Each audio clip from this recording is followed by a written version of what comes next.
doakan supaya Delvi cepat sehat ya. Amin, Bu. Nah, jadi supaya pembelajaran kita pada hari ini dapat berlangsung dengan baik, Ibu bisa menjelaskan dengan baik dan anak-anak Ibu bisa menerimanya dengan baik, maka alangkah lebih baiknya kita memulai pembelajaran ini dengan berdoa terlebih dahulu. Silakan ketua kelas pimpin doanya terlebih dahulu. Sebelum belajar, mari kita berdoa kepada kepada masing-masing. Berdoa mulai. Selesai. Oke, terima kasih Ade.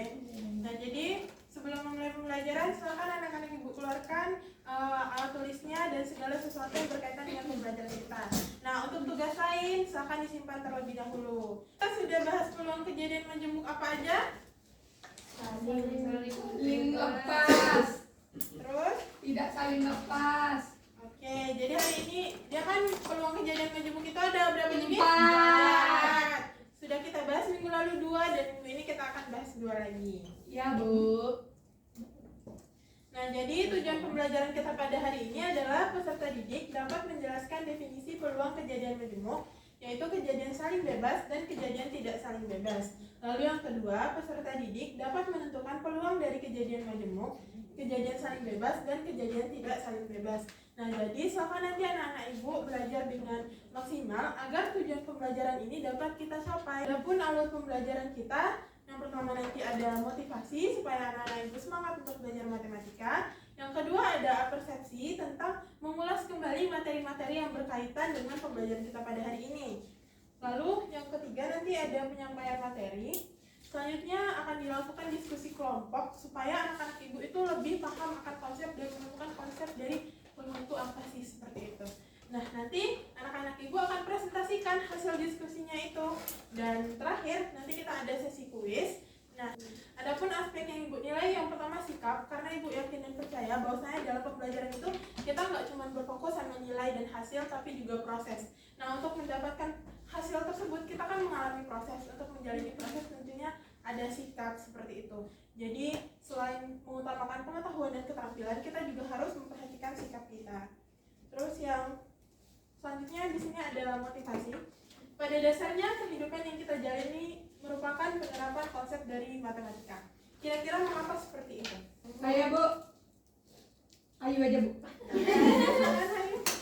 Karena matematika itu kan ada di kehidupan sehari-hari kita, kayak angka, kayak nomor sepatu, nomor baju, berbadan gitu. Oke, itu benar juga. Ada lagi yang mau Ya. Ada lagi? Berbadan. Yang disampaikan Rahayu tadi sudah benar. Namun kalau misalkan anak-anak Ibu lebih telaah lagi, di matematika itu apa yang selalu kita lakukan? Memecahkan suatu Masalah. Kira-kira dalam kehidupan kita pernah nggak sih kita nggak dapat masalah dalam sehari? Nggak pernah, Bu. Pasti dapat terus kan? Pasti mikirin gimana? Bu, tapi kalau sehari pernah, Bu. Pasti tidur terus ya. Masalah dulu. Itu masalah dulu. Jadi pasti kita selalu mikir gimana ya caranya memecahkan. Kayak pagi-pagi tadi tuh, aduh aku lapar, harus sarapan dulu, pemecahan masalahnya seperti itu. Jadi segala yang ada di sekitar kita tuh berkaitan sama penerapan konsep dari matematika. Nah, terus di sini apakah kamu masih ingat berapa jumlah maksimal dari peluang dan apakah kamu masih ingat tentang peluang komplement dari suatu kejadian? Oke, jadi jumlah maksimal dari peluang itu adalah 1. Nah, di sini ada yang baru nih, komplement. Anak-anak Ibu tahu apa itu komplement? Sini ada ilustrasinya. Selain dari Ya, itu, ya. dia bertentangan, Bu. Berarti kalau misalkan ini ruang sampelnya, ini himpunan A, maka di mana letak komplement ini? Yang di luar, Di luar A. di luar himpunan A. Kita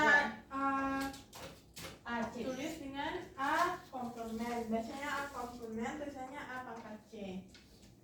Nah, ada jenis peluang kejadian majemuk? Saling bebas, Saling lepas, Tidak saling lepas, saling bebas, tidak saling bebas. Benar, pintar nih. Ya.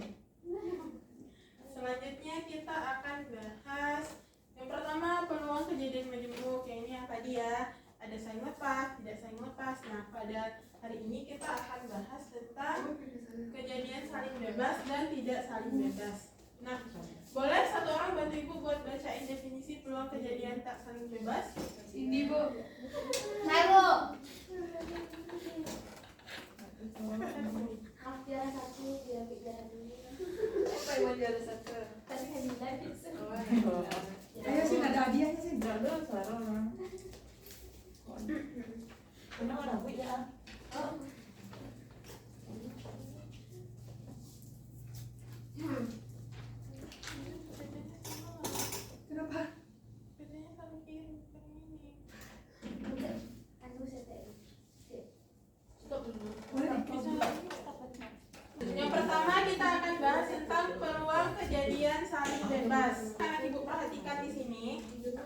satu gambar yang mengilustrasikan peluang kejadian saling bebas ini. Nah, peluang kejadian saling bebas ini adalah peluang kejadian di mana kejadiannya ini tidak saling mempengaruhi. Kira-kira contohnya apa? Misalkan di sini ada bola, terus peluang terambilnya bola warna biru sama warna putih gitu misalkan ya. Tapi ketika pengambilannya itu bolanya dikembalikan lagi, kira-kira berpengaruh nggak sama kejadian lainnya kalau misalkan bolanya dikembalikan di setiap pengambilan? Enggak kan? Nah, jadi untuk mencari peluang kejadian saling bebas ini adalah P, peluang A irisan B itu sama dengan peluang A dikali dengan peluang B. Untuk contoh konteks kejadian tidak saling bebas. Nah, kalau peluang kejadian tidak saling bebas ini adalah peluang kejadian yang saling mempengaruhi. Kalian sudah membagi anak-anak itu dalam beberapa kelompok. Kelompok pertama itu ada Fikri, Ayas, Nabila, dan Rahayu. Kelompok 2 itu ada Asri, Hafi, Rosa, dan Dina. Dan kelompok 3 itu ada Ade, Nadia, dan Cindy. Silakan. Kelompok 1 di sini, kelompok 2 di sini, kelompok 3 di belakang.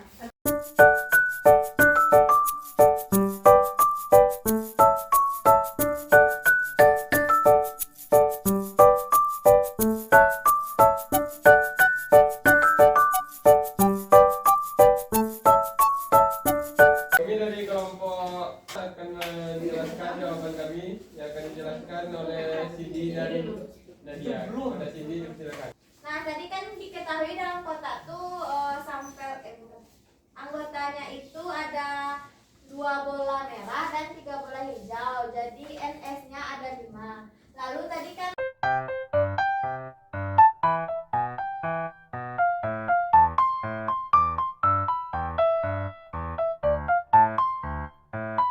Dengan peluang ini anak-anak ibu bisa memperkirakan kemungkinan ke depannya gitu. Bisa memikirkan strategi dari sekarang.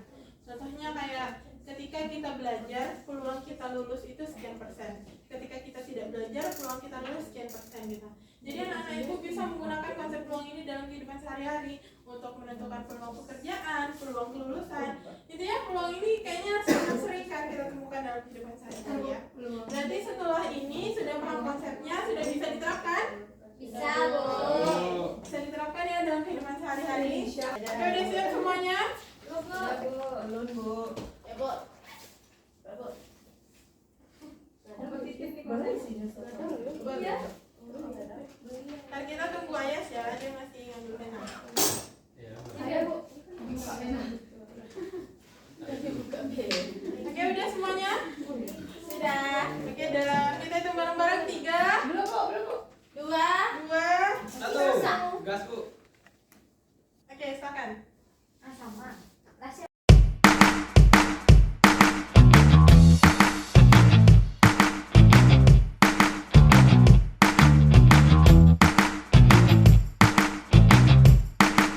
Ada pertanyaan? Cukup sampai di sini ya. Oke, jadi karena udah sini. Tunggu, Bu. Mau papetnya Ibu. Nah, kasih, Bu. Nah. Oke. Nah, jadi karena belajar kita udah selesai. Halo. Oke. Tunggu sebentar ya. Kan belajar kita hari ini udah selesai. Peluang kejadian majemuk ada 4. Nah, minggu depan kita akan adakan penilaian harian tentang materi peluang kejadian majemuk. Jadi anak-anak ibu silakan pelajari materi yang sudah kita pelajari minggu lalu dan minggu ini. Jadi karena tadi kita sudah mulainya berdoa, maka kita akhiri dengan bersyukur.